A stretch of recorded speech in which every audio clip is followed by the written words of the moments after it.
गणी खंबा, नमस्कार, आदाब, सत श्री अकाल, राम राम सा। मुझके होते हैं आपके अपने पन्या सेपट और इस वक्त हम हैं शुभ 24 न्यूज स्टूडियो में। और हमेशा की बात ही आज भी माँ के साथ एक पर्सनैलिटी है और हमारे साथ में है हमारा सहयोगी संदीप जी अग्रवाल। और हमारे बीच में जो मेहमान हैं वो हैं शिल्पी जी सैनी। नमस्कार। राम राम सा। राम राम। कैसे होते हैं आप? बिल्कुल बिल्कुल बहुत अच्छा। मुझके भी बढ़िया होते हैं। और आइए, जैसा कि आप जानते हैं कि समय है और दस्तूर है, तो आइए अपने मेहमान से कुछ बातचीत करते हैं, कुछ प्रश्न करते हैं, कुछ सवाल करते हैं और जानते हैं उनकी ज़िंदगी के बारे में, उनकी जर्नी के बारे में परिचय लेते हैं। तो शिल्पी जी, सबसे पहले तो आप बताओ कि आप कठा का रेवाड़ा हो, मतलब जन्म कटे हुई हो, थोड़ा सा अपना परिचय दीजिएगा। बिल्कुल, मैं आपको बताना चाहूँगी कि मैं जयपुर निवासी हूँ और यहीं पे मेरा पालन पोषण हुआ है, यहीं पे मेरी पैदाइश है। तो मैं जयपुर से ही रहने वाली हूँ। और हाँ, शादी के बाद मैंने जयपुर के इधर उधर बाहर कदम रखा, इंडिया में बहुत सारी जगह रही हूँ, तो लेकिन born and brought up from Jaipur only. Jaipur से हैं आप। और जैसे कि आपके बारे में सभी जानते हैं कि आप आर्टिस्ट भी हैं, आप राजनीति में भी सक्रिय हैं, आप हाउसवाइफ भी हैं। कैसे मैनेज करते हैं आप ही सब? बिल्कुल, मैं बताना चाहूँगी आपको कि मैनेज, एक जो लेडी होती है वो हर कुछ मैनेज कर सकती है, मेरा तो मानना है। जैसे कि मुझे ऐसा लगता है कि नई नई चीज़ें सीखना मुझे बहुत पसंद है और लोगों को जागरूक करना मुझे बहुत पसंद है। इसीलिए मैं अपने दूसरी लाइफ को छोड़ के अब राजनीतिक में कदम रखा है और मैं अभी बीजेपी जिला मीडिया प्रभारी हूँ। आपने कहा अब अभी बीजेपी में मीडिया प्रभारी हैं, पर मैंने आपको स्क्रीन पे भी देखा है, मैंने आपको एक आर्टिस्ट के रूप में भी देखा है और सब जानते हैं कि शिल्पी जी बहुत अच्छी आर्टिस्ट भी हैं। तो आर्टिस्ट वाला वो आपने उसको थोड़ा सा साइड में करके और आप राजनीति में कैसे आना हुआ आपका? ये बहुत ही अच्छा और रोमांचित करने वाला क्वेश्चन है, क्योंकि मैं थी एंकर और इवेंटर और मॉडलिंग में मैं उस फील्ड फैशन इंडस्ट्री में मैं थी। लेकिन जब मुझे लोगों की समस्याओं के बारे में पता चला तो मेरी अंतरात्मा ने मुझे बोला कि लोग किस किस संघर्ष से जूझ रहे हैं। आज बेरोजगारी है, आज महिला उत्पीड़न है, आज महिलाएं किस किस संकट से जूझ रही है और जो समाज है वो किस तरीके से स्ट्रगल कर रहा है। आज देखा जाए तो आस पड़ोस में भी बहुत सारी समस्याएं, सड़कों का निर्माण और बहुत सारे, जैसे कि जयपुर की सड़कें बहुत अच्छी नहीं हैं और हमें जयपुर को क्लीन जयपुर की, जैसे हम स्मार्ट सिटी की जयपुर की जैसे आज भी रिप्रेजेंट नहीं कर पा रहे हैं। तो ये सभी समस्याओं ने मुझे उस स्थान से लेके दूसरे स्थान पे झकझोर दिया, जिसे हम राजनीति बोलते हैं। मैडम, एक सवाल मेरा भी है कि आप पॉलिटिक्स में आई, सुना है आपके बारे में, आप मॉडल भी हैं एक, तो पॉलिटिक्स में आने के बाद का सफर जो यहाँ तक आज जिला मीडिया प्रभारी हैं बीजेपी में, आप कितना स्ट्रगल आपके सामने फेस हुआ? देखिए, एक महिला को तो इस समाज में स्थान बनाने के लिए बहुत स्ट्रगल करना पड़ता है और आज भी मैं स्ट्रगल कर रही हूँ, लेकिन मुझे उस स्ट्रगल की सफलता हासिल हो रही है।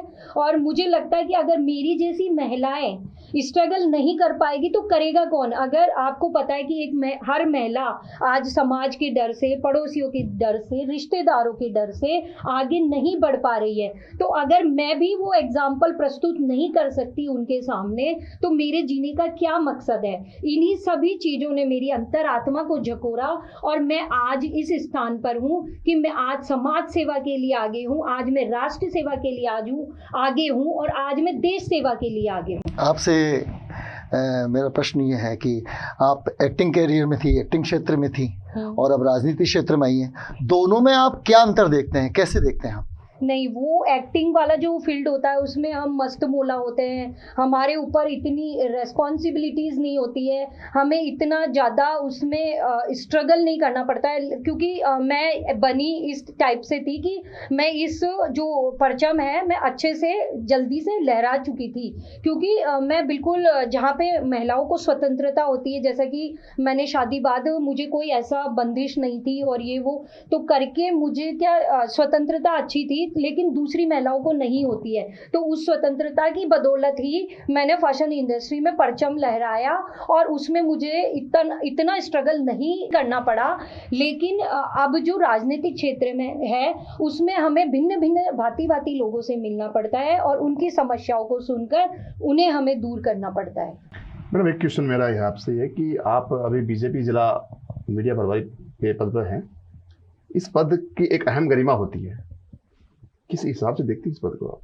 ये बहुत ही, आपको पता है कि एक मीडिया क्या होता है। मीडिया को सारी खबर होती है कि दुनिया में क्या चल रहा होता है, देश में क्या चल रहा होता है, समाज में क्या चल रहा होता है, पड़ोस में क्या चल रहा होता है। तो आपको हमेशा अलर्ट रहना पड़ता है, 24 घंटे आपको अलर्ट रहना पड़ता है कि किस जगह कहाँ पर क्या चल रहा है। तो इसीलिए मुझे तो ये पद मुझे चाहिए भी था और मुझे बिल्कुल ऐसा लगता है कि जो मीडिया होता है उसको हमेशा अलर्ट रहना पड़ता है और वो जागरूक करता है दुनिया को कि क्या गलत हो रहा है, क्या सही हो रहा है। तो मुझे तो इस पोस्ट से बहुत ज़्यादा हाईलाइट होने का भी मौका मिला, लोगों को अपने विचार प्रेजेंट करने का मौका मिला और आगे बढ़ने का भी मौका मिला। मेरा क्वेश्चन ये था आपसे कि इस पद की गरिमा को देखते हुए आप किस लहजे में काम कर रही हैं, किस ढर्रे पे काम कर रही हैं?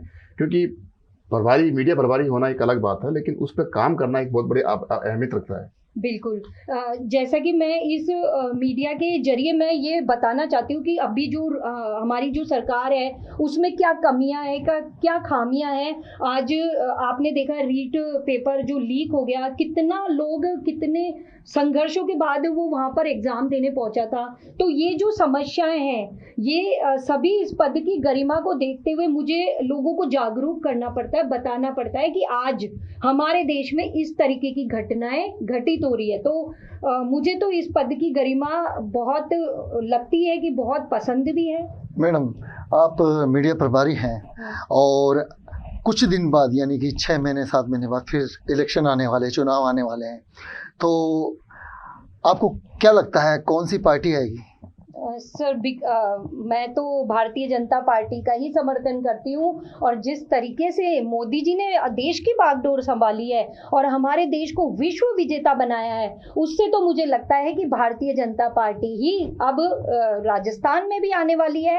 और जिस तरीके की समस्या है हमारी कांग्रेस सरकार ने इन दिनों में प्रेजेंट की है और बहुत ही जो आज समझ नहीं पा रहे हैं कि राहुल गांधी जी की जो भारत जोड़ो यात्रा है वो भी एक हास्यास्पद ही लग रही है मुझे तो, कि मतलब उनका कोई तुक समझ में नहीं आ रहा है मुझे।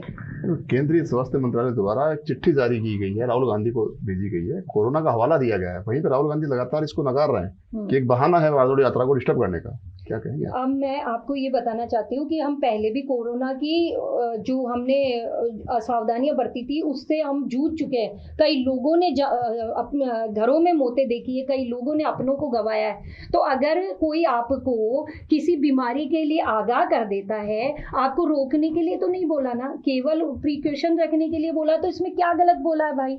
आप बताइए मुझे, इसमें आपको कुछ गलत लगता है? कोरोना के कारण हमने इतनी मुसीबतें झेली, उसके बाद अगर कोई सरकार आपको ये बोल रही है आपको प्रिकॉशन रखने के लिए, उसमें कुछ गलत नहीं लगता मुझे। लेकिन इसी बीच में जन आक्रोश यात्रा भी चल रही है, उसके बारे में हमने प्रिकॉशन के लिए बिल्कुल आगाह किया है। जो लोगों को जो भारत जोड़ो यात्रा में जो संदेश गया है वो भारतीय जनता पार्टी ने पहले से ही उसको संभाला। बीजेपी द्वारा जब ये चिट्ठी दी गई थी राहुल गांधी को, उस समय बीजेपी के प्रदेश महासचिव द्वारा यात्रा को टाल दिया गया था। लेकिन शाम को अचानक स्टेटमेंट आता है प्रदेश अध्यक्ष सतीश पूनिया का कि यात्रा यथावत जारी रहेगी, क्योंकि ऐसा कुछ इंस्ट्रक्शंस नहीं आए थे कि मतलब सॉलिड इंस्ट्रक्शंस नहीं आए थे कि हमें बिल्कुल यात्राओं को बंद करना है या समारोह को बंद करना है, क्योंकि अभी भारत में ऐसी स्थिति नहीं पहुंची है। जहाँ तक प्रिकॉशंस की बात है तो हमें प्रिकॉशंस तो देखिए, आज हम यहाँ बैठे हैं तो भी हमें प्रिकॉशंस तो रखना पड़ेगा, हमें अपना ध्यान रखना पड़ेगा। शिल्पी जी,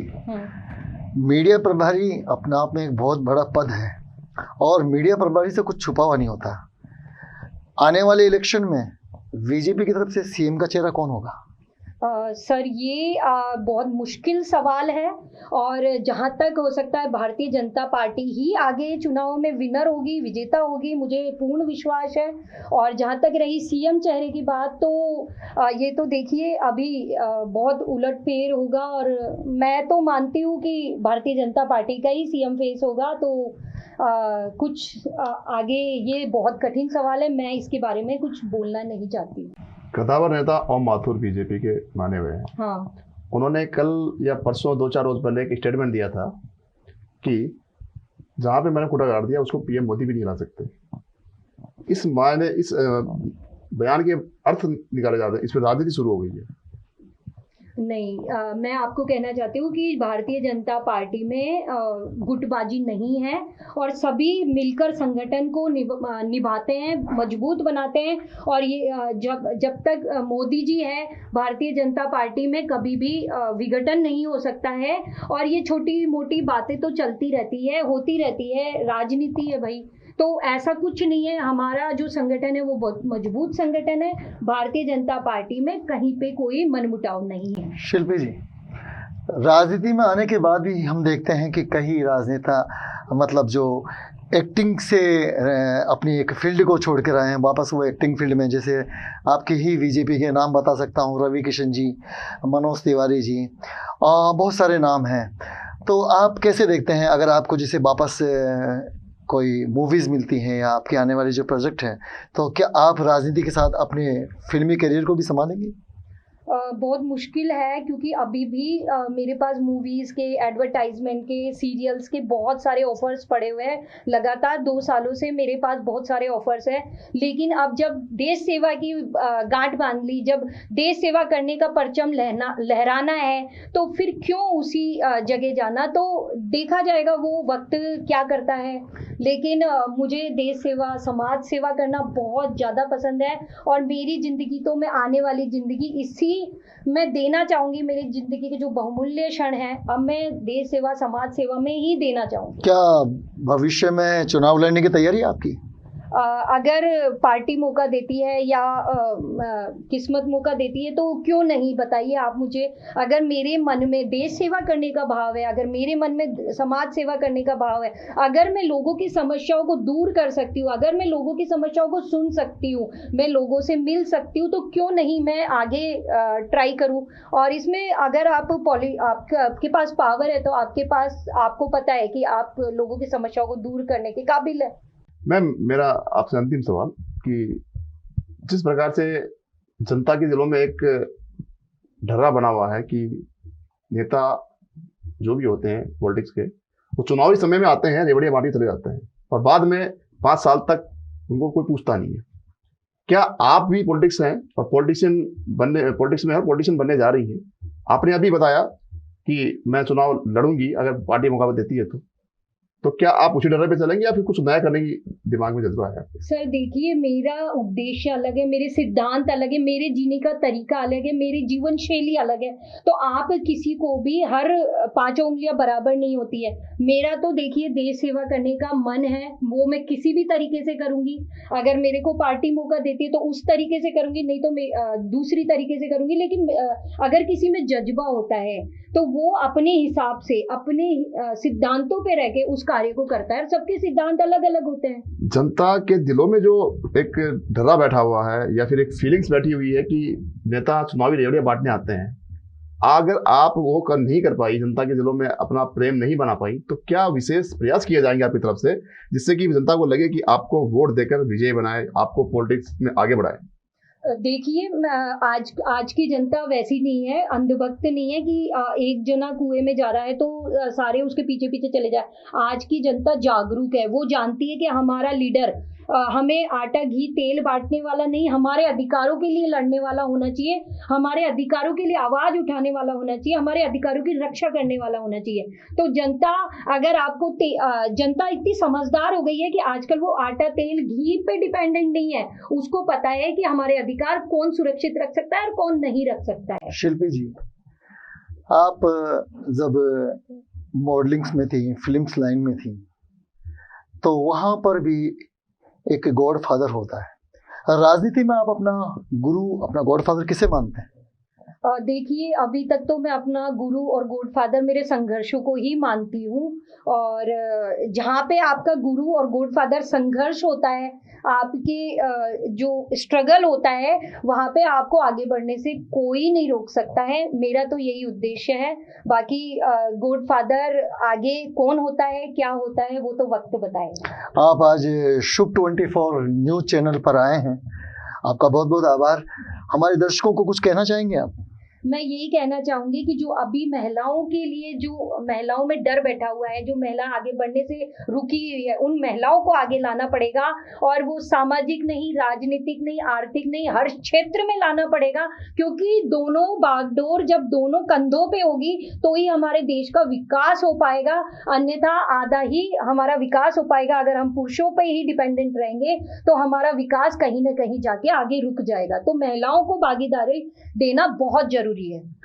तो ये थी हमारे साथ शिल्पी जी सैनी, जो कि बीजेपी में मीडिया प्रकोष्ठ पे हैं और मीडिया जिला प्रभारी भी हैं। तो इनसे आज हमने आपको रूबरू कराया। ये अपने आप में एक शख्सियत हैं और इनका जो पद है वो भी एक अहम पद है और अहमियत रखता है अपने आप में। आगे हम दोबारा किसी ऐसी शख्सियत से मुलाकात कराएंगे आपकी। तब तक के लिए दीजिए इजाजत।